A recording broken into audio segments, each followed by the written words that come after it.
दोस्तों नमस्कार, मैं मांगीलाल लोहार और स्वागत है आपका हमारे YouTube मंच पर। और कैमरे के सामने अब आ चुका है कि भारतीय जनता पार्टी किस किस जतन से ये तय करने में लग गई है कि अगले चुनावों में भी भारतीय जनता पार्टी की ही जीत हो। पॉलिटिकल पार्टी है भाई साहब, चुनाव जीतना इनका काम है, सरकार बनाना इनका काम है, जोड़ तोड़ करना इन्हीं का काम है, लेकिन तरीके सही होने चाहिए। चुनाव आयोग का इस्तेमाल नहीं होना चाहिए, ये सब हम जानते हैं, लेकिन भारतीय जनता पार्टी जानती है कि साम दाम दंड भेद, चाहे जो हो सरकार बननी जरूरी है। लेकिन खबर में आगे बढ़ने से पहले आपसे रिक्वेस्ट है कि अगर अभी तक आपने हमारे चैनल को सब्सक्राइब नहीं किया है तो कर लीजिए, वीडियो को ज़्यादा से ज़्यादा शेयर करें। वापस मिलते हैं एक छोटे से ब्रेक के बाद।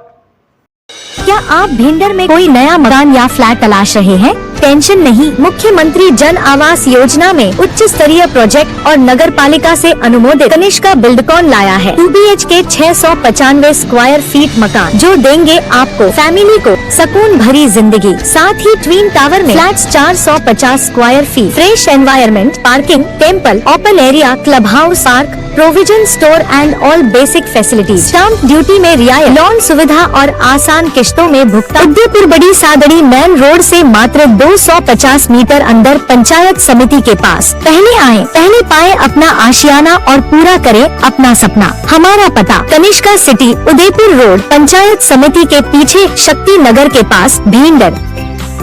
बिहार के बाद अब भारतीय जनता पार्टी की नजर अगला चुनाव जीतने के लिए बंगाल की ओर है, वेस्ट बंगाल की ओर है, जहां पर टीएमसी की सरकार है, ममता बनर्जी सीएम है।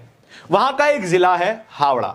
हावड़ा की 7 विधानसभा सीटों में से 7 की 7 पिछले चुनाव में जीती थी ममता बनर्जी की पार्टी टीएमसी तृणमूल कांग्रेस ने।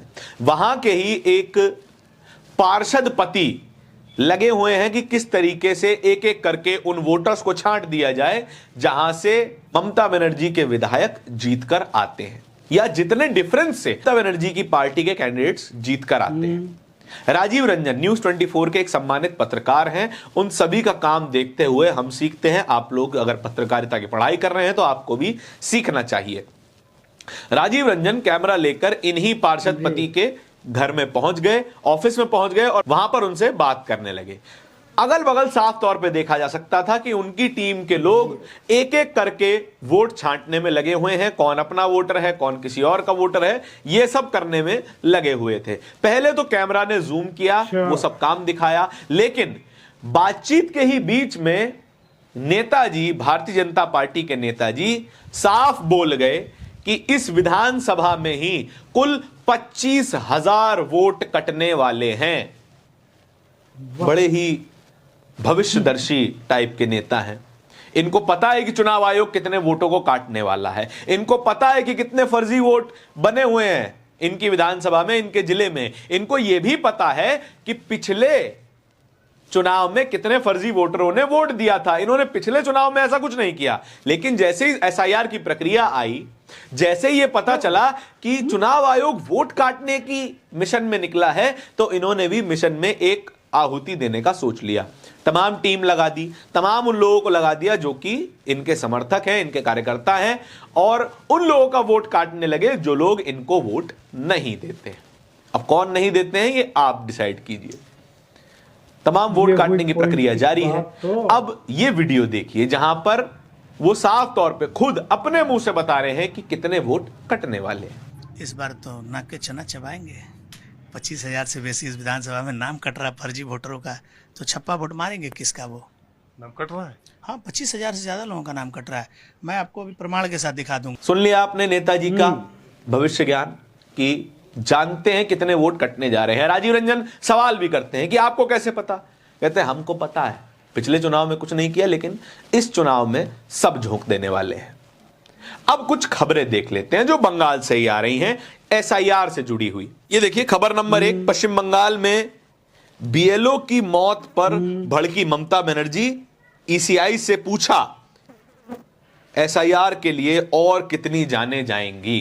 बंगाल के कृष्णानगर में एक 52 वर्षीय बीएलओ ने आत्महत्या कर ली, ये कहते हुए कि मुझ पर इतना प्रेशर है कि मैं अब काम नहीं कर सकती हूं।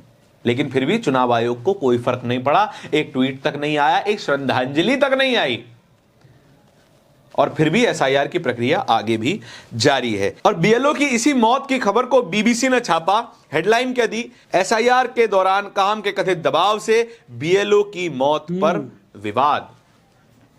खूब बंगाल में उस बीएलओ की मौत का सवाल पूछा जा रहा है। काम के चलते जितना दबाव ईसीआई और सरकार बीएलओस पर दे रही है वो अप्रत्याशित है। ये सामान्य टीचर, सामान्य सरकारी कर्मचारी जो कि घर घर जाकर अपना काम कर रहे हैं, उन पे इतना दबाव डाला जा रहा है कि कम से कम समय में अपने एसआईआर के काम को खत्म कीजिए, अन्यथा कार्रवाई की जाएगी।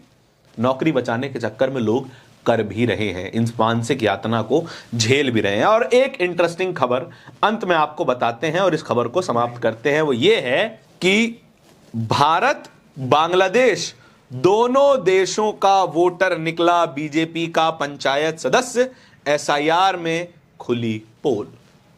यह ईटीवी की वेबसाइट पर छपी हुई खबर है, ज्यादा पुरानी खबर नहीं है, 23 नवंबर 2025 की खबर है। शाम को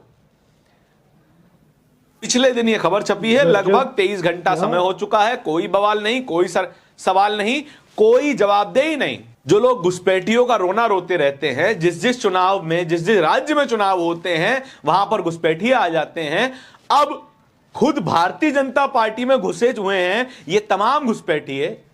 लेकिन अब कोई सवाल नहीं है, अब ये बात नहीं बोली जाएगी कि हमारी पार्टी में घुसपैठिया कहां से आया।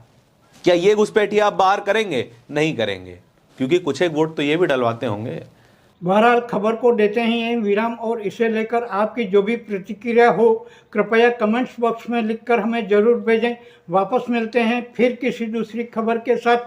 दीजिए इजाज़त, नमस्कार।